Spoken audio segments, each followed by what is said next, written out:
Hello, જાગુસ kitchen જર્નીમાં આપ સૌનું સ્વાગત છે. ફ્રેન્ડ્સ, આજે આપણે બનાવશું એકદમ મસાલેદાર અને તીખો ધમધમતો કાઠિયાવાડી લસણીયો રોટલો. તો ચાલો શરૂ કરીએ. સૌથી પહેલાં આપણે એક રોટલો લેશું અને તેના નાના નાના આવી રીતે પીસ કરી નાખશું.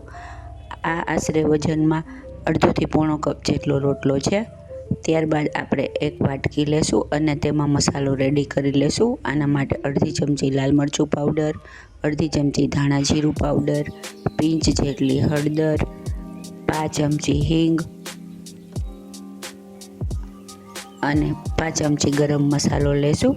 ત્યારબાદ આપણે તેમાં 2 ચમચા જેટલું પાણી એડ કરી અને તેની સરસ થીક એવી પેસ્ટ બનાવી લેશું.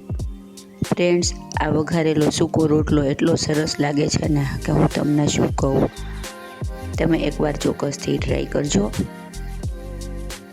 હવે આપણે એક પેન લેશું અને તેમાં 3 ચમચી જેટલું તેલ એડ કરીશું અને તેને ગરમ થવા દેશું. ત્યારબાદ તેમાં 5 ચમચીથી થોડી ઓછા એટલા જીરું અને રાઈ એડ કરીશું. રાઈ જીરું સરસ રીતે આવી જાય એટલે તેમાં 2 સૂકા લાલ મરચાં એડ કરીશું. તમારી પાસે મીઠું લીમડું હોય તો તમે તે પણ નાખી શકો છો. હવે ત્યારબાદ તેમાં હિંગ એડ કરીશું અને ત્યારબાદ આપણે 5 કપ જેટલું ઝીણું સમારેલું લીલું લસણ એડ કરીશું અને 1 ઝીણી સમારેલી ડુંગળી એડ કરીશું.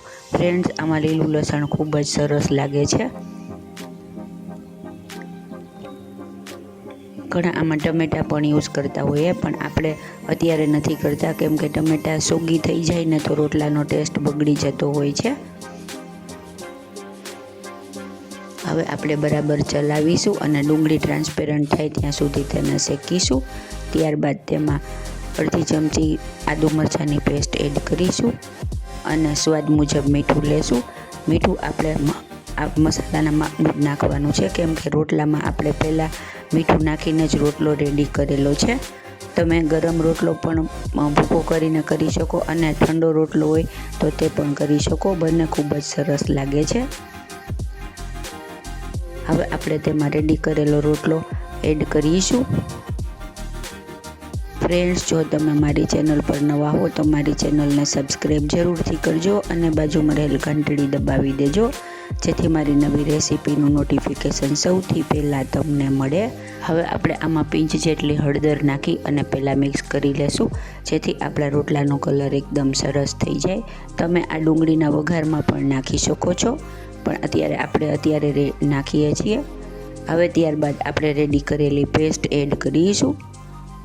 ફ્રેન્ડ્સ, આ પેસ્ટ એડ કરવાથી તે સરસ રીતે બધામાં મિક્સ થઈ જશે અને રોટલામાં એકદમ સરસ ઇવનલી સરસ બધી બાજુથી ટેસ્ટ આવશે.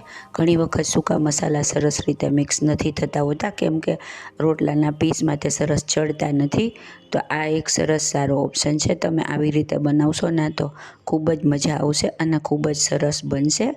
તેમજ થોડું પાણી એડ કરવાથી બધું ઇવન મિક્સ થઈ જશે. ત્યારબાદ આપણે તેમાં 1 ચમચી લીંબુનો રસ એડ કરીશું અને ફરીથી સરસ રીતે મિક્સ કરી લેશું. ફ્રેન્ડ્સ, બપોરે તમે રોટલા બનાવી રાખ્યા હોય તો સાંજે આ ઠંડા રોટલા તમે વઘારી શકો છો. ખૂબ જ સરસ લાગે છે. હવે આપણે તેને કોથમીર ભભરાવી અને પછી એક સર્વિંગ પ્લેટમાં લઈ લેશું જેને એકદમ જોરદાર, ખાવામાં એટલો જ મજેદાર છે. આપણે ફરીથી ઉપર કોથમીર ભભરાવીશું. આપણો તીખો, ચટપટો અને મજેદાર કાઠિયાવાડી મસાલા વઘારેલો રોટલો રેડી થઈ ગયો છે.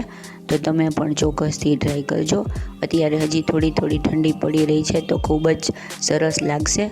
સવારે આ રોટલો બપોરે બનાવી લીધો હોય તો તમે રાત્રે કરી શકો છો, જે ખાવામાં ખૂબ જ સરસ લાગશે. તો તમે પણ ચોક્કસથી ટ્રાય કરજો. ફ્રેન્ડ્સ, જો તમને મારી રેસીપી પસંદ આવી હોય તો મારી ચેનલને લાઇક, શેર અને સબસ્ક્રાઈબ જરૂરથી કરજો. ધન્યવાદ.